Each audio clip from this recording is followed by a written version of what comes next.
morning. Mukhang pwede nang pitasin itong kalabasa ko. Ayan o, malaki na siya. Ayan.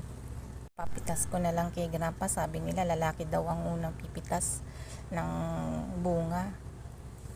Ayan, pinaharvest ko na kay Tito. Dapat daw lalaki ang kukuha, sabi nila.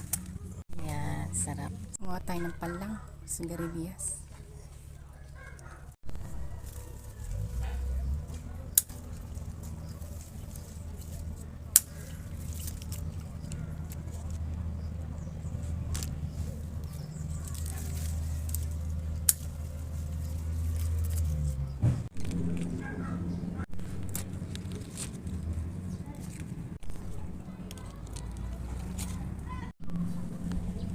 Na rin tayo ng talong at nagtitrim na si Tito para daw